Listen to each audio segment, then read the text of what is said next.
Welcome to DEMOCREPUBLIX, where we cover the real news that matter to we the people. Will Julian Assange be next after American Gulag death of Jeffrey Epstein? The Washington Standard reports that the death of millionaire sex offender Jeffrey Epstein behind bars should trigger system-wide self-reflection on how prisoners are treated. The Metropolitan Correctional Center is sort of like an American gulag for people who have not been convicted of anything, Epstein lawyer Mark Furnich said. Epstein had at least some dirt on some high-powered people like Bill Clinton, and he could very well be dead because he was going to talk. And another person currently jailed for giving the American public information the United States government desperately wanted to keep secret is Julian Assange. His health is failing, and the highly dubious death of Jeffrey Epstein in a U.S. maximum security prison is another strong reason not to extradite Assange into one. Epstein's death has gotten his lawyer to speak out about the conditions in American prisons, likening them to the gulags of the Soviet Union. MCC is institutionally ill-equipped to deal with someone like Epstein, who wouldn't last long in general population, but who isn't a hardened criminal. Furnich explained to RT. This is one of the toughest pre-trial detention facilities in the country, and the conditions are inhumane. Epstein, he insists, was presumed innocent despite his 2008 conviction for soliciting underage prostitutes, part of a slap-on-the-wrist plea deal, the fallout from which culminated in this year's sex trafficking charges, and should not have been confined in such barbaric conditions. But there is every reason to fear Assange is already in danger in Belmarsh maximum security prison, where he is currently incarcerated. Assange did the unthinkable. He exposed the government for what it really is, a corrupt, authoritarian entity that firmly believes it has the right to enslave everyone else. Pressinza wrote, the establishment has conspired to reduce his ability to defend himself in court. I am not convinced it is not conspiring to destroy him.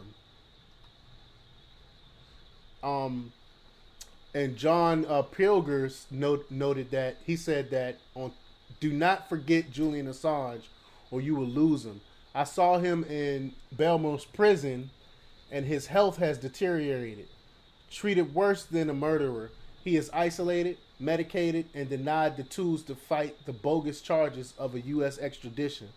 I now fear for him. Do not forget him. John Pilgrim has been attempting to alert the public to what several governments are attempting to do to Assange for the crime of publishing the truth.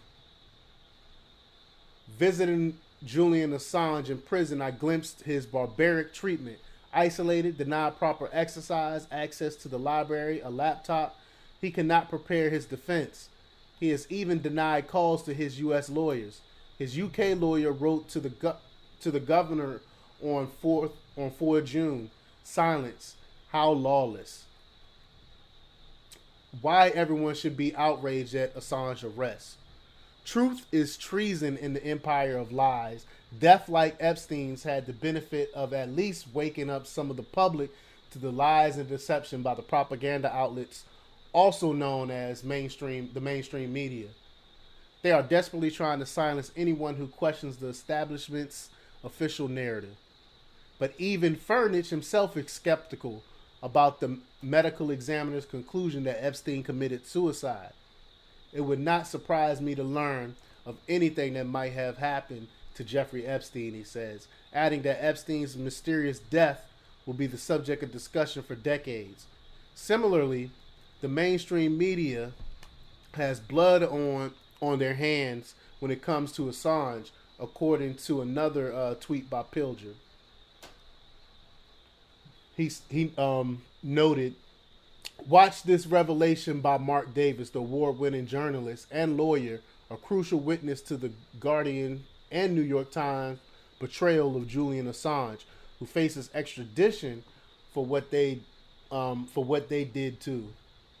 Note their silence as Assange fights for his life.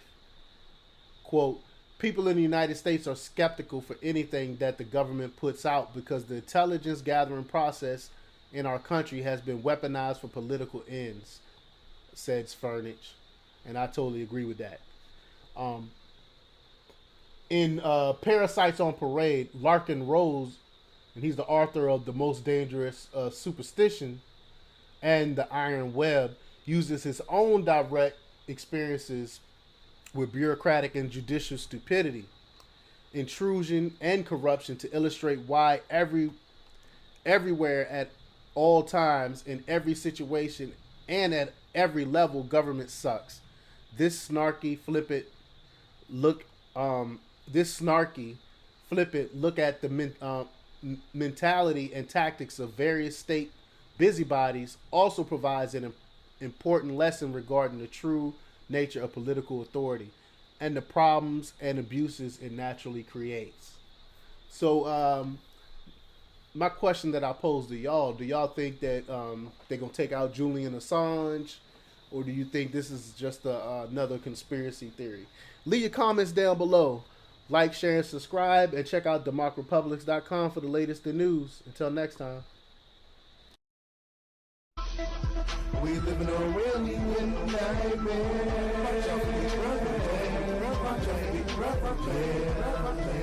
We live in a really nightmare.